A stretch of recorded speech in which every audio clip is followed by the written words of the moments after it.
Assalamualaikum teman-teman, kembali lagi bersama kami di e-learning HMPE. Nah, pada kesempatan kali ini, kami akan membahas materi tentang pasar ekonomi. Mungkin kalian sudah familiar ya dengan kata pasar.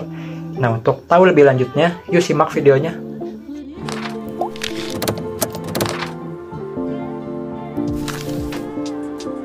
Nah, jadi apa aja sih yang bakal kita jelasin di sini? Yang pertama, kita akan menjelaskan pengertian dari pasar itu sendiri. Lalu yang kedua, kami akan menjelaskan fungsinya. Lalu yang ketiga, kami akan menjelaskan ciri-cirinya. Dan yang keempat, kami akan menjelaskan jenis-jenis dari pasar itu sendiri. Nah, sekarang langsung saja masuk ke dalam pengertian dari pasar itu sendiri. Nah, mungkin teman-teman sudah bertanya-tanya apa sih itu pasar gitu. Nah, di dalam ilmu ekonomi, pasar itu merupakan suatu mekanisme yang menghubungkan pembeli dan penjual dalam melakukan transaksi ekonomi itu. Nah, pasar ini tuh tidak memiliki batas geografis yang jelas. Jadi, pasar itu dapat terbentuk di berbagai tempat. Contohnya, seperti pasar tradisional, pasar supermarket, terus di zaman modern sekarang, ada pasar-pasar online gitu yang bisa kita akses dimanapun dan kapanpun gitu dengan mudahnya. Nah, jika tadi pengertian menurut umum, di sini ada juga pengertian-pengertian menurut para ahli. Nah, saya mengambil 3 tokoh. Yang pertama ada Adam Smith, Alfred Marshall, dan Milton Friedman. Nah, yang pertama Adam Smith nih.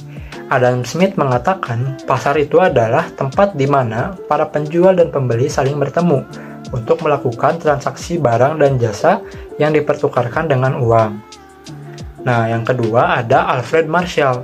Beliau mengatakan pasar adalah suatu tempat, baik dalam maupun di luar negeri, di mana pembeli dan penjual melakukan tukar-menukar barang dan jasa. Nah, lalu yang terakhir, ada Milton Friedman. Beliau mengatakan, pasar adalah suatu sistem yang mengkoordinasikan aktivitas ekonomi secara desentralisasi dengan mekanisme harga. Nah, dari semua pengertian di atas, bisa kita simpulkan nih bahwa pasar itu adalah tempat di mana terjadinya aktivitas ekonomi gitu, yang mana para penjual dan pembeli itu saling bertemu untuk melakukan transaksi barang maupun jasa. Seperti itu teman-teman. Nah, sekarang kita beranjak ke dalam fungsi pasar. Nah, sebenarnya pasar sendiri itu memiliki fungsi yang sangat banyak. Akan tetapi di sini saya hanya memasukkan 3 fungsi diantaranya saja. Yang pertama adalah pasar sebagai penentu harga. Nah, jadi pasar itu berperan dalam menentukan harga barang dan jasa yang diperdagangkan tentunya. Nah, harga ini ditentukan berdasarkan permintaan dan penawaran di pasar. Jadi, semakin langka barangnya, harganya itu semakin tinggi. Dan semakin banyak barang yang tersedia, biasanya harganya itu semakin murah. Nah, lalu yang kedua adalah mengalokasikan sumber daya. Nah, di sini, pasar itu berfungsi sebagai alat alokasi sumber daya yang efisien dalam masyarakat.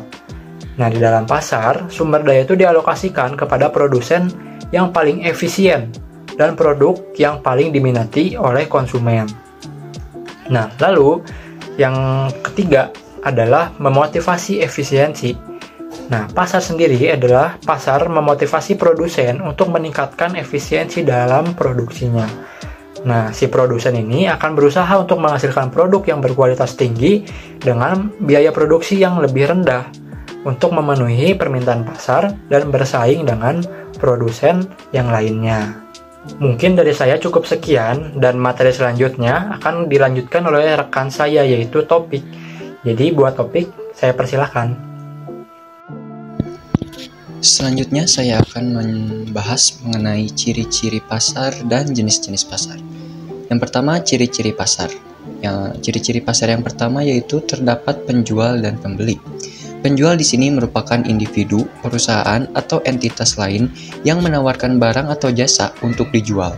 Sedangkan pembeli adalah individu atau entitas yang berencana membeli barang atau jasa tersebut. Dan interaksi antar kedua aspek tersebut akan membentuk suatu transaksi di pasar. Nah, interaksi antara penjual dan pembeli dalam pasar ini membentuk harga atau jasa yang ditransaksikan. Harga ini adalah titik pertemuan di mana penawaran yang mana dari penjual dan permintaan dari pembeli saling seimbang. Kuantitas yang diperdagangkan juga ditentukan oleh kesepakatan antara penjual dan pembeli. Yang kedua, menyediakan berbagai macam barang dan jasa. Pasar seringkali menampilkan berbagai jenis produk yang berbeda. Ini bisa berupa barang konsumsi seperti makanan, pakaian, elektronik, mobil, atau bahkan barang-barang industri seperti mesin atau bahan mentah. Juga layanan seperti pendidikan, kesehatan, transportasi, dan banyak lagi merupakan bagian penting dari pasar. Pasar juga tentunya menyediakan barang dan jasa yang sedang dibutuhkan oleh konsumen agar barang atau jasa tersebut bisa berguna dan dapat dimanfaatkan dengan baik. Yang ketiga, terdapat tawar-menawar. Nah, tawar-menawar melibatkan proses negosiasi di antara penjual dan pembeli. Penjual umumnya menawarkan harga tertentu untuk produk atau layanan yang mereka jual, sementara pembeli mungkin memberikan tawaran yang lebih rendah atau mengajukan syarat-syarat tambahan. Melalui interaksi ini, kedua belah pihak berusaha mencapai kesepakatan yang saling menguntungkan. Tawar-menawar memainkan peran penting dalam menentukan harga akhir barang atau jasa yang ditransaksikan. Penjual dan pembeli berupaya untuk mencapai titik kesepakatan di mana harga yang diajukan oleh penjual dapat diterima oleh pembeli. Harga akhir ini mencerminkan kompromi antara tawaran penjual dan tawaran pembeli. Kemudian saya akan menjelaskan mengenai jenis-jenis pasar. Nah, jenis yang pertama adalah pasar persaingan sempurna.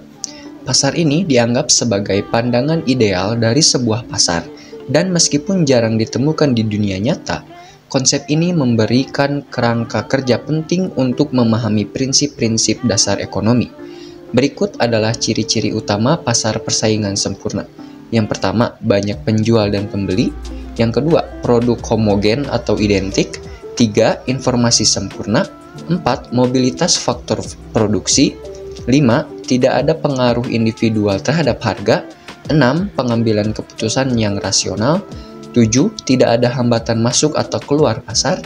Dan 8. Harga ditentukan oleh pasar. Jenis yang kedua yaitu pasar persaingan tidak sempurna. Pasar persaingan tidak sempurna merujuk pada jenis struktur pasar di mana beberapa ciri-ciri pasar persaingan sempurna tidak sepenuhnya terpenuhi.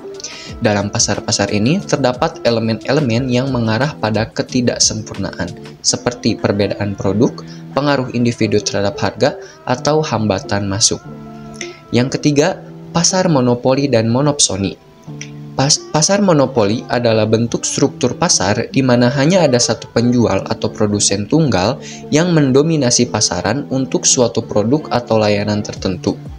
Dalam pasar ini, penjual memiliki kekuatan penuh atas penetapan harga dan berperan sebagai pengendali tunggal dalam menentukan kuantitas yang akan ditawarkan. Pasar monopoli memiliki ciri-ciri khusus yang membedakan dari jenis pasar lainnya. Yang pertama, satu penjual. Yang kedua, kendali atas harga. Dan yang ketiga, hambatan masuk yang tinggi. Kemudian ada pasar monopsoni. Pasar monopsoni ini adalah jenis struktur pasar di mana hanya ada satu pembeli dominan atau penerima permintaan tunggal yang mempengaruhi pasar suatu produk atau layanan. Dalam kasus ini, seperti dalam pasar monopoli, elemen dominasi satu pihak menyebabkan ketidakseimbangan dalam hubungan antar penjual dan pembeli. Adapun ciri-ciri khas dari pasar monopsoni adalah satu pembeli, kendali atas harga beli, hambatan masuk tinggi, dan lain sebagainya. Kemudian ada pasar persaingan monopolistik. Pasar persaingan monopolistik adalah suatu bentuk struktur pasar yang memiliki ciri-ciri dari pasar persaingan dan pasar monopoli. Dalam pasar ini, terdapat beberapa penjual yang menawarkan produk atau layanan yang memberikan ciri khas atau diferensiasi, tetapi tidak sebanyak dalam pasar monopoli. Ciri-ciri utama dari pasar persaingan monopolistik adalah yang pertama, banyak penjual, kedua, diferensiasi produk, ketiga, kendali atas harga, dan lain sebagainya. Dan yang terakhir, pasar oligopoli dan oligopsoni. Pasar oligopoli adalah suatu bentuk struktur pasar di mana hanya beberapa penjual dominan yang mendominasi pasar untuk suatu produk atau layanan tertentu. Ini adalah bentuk yang lebih kompleks daripada pasar persaingan atau pasar monopoli karena melibatkan interaksi antara beberapa pesaing utama yang memiliki pengaruh besar terhadap harga, kuantitas, dan strategi di pasar. Ciri-ciri khusus dari pasar oligopoli adalah sebagai berikut. Yang pertama, beberapa penjual dominan. Yang kedua, interaksi dan ketergantungan. Yang ketiga, adanya diferensiasi produk, dan lain sebagainya.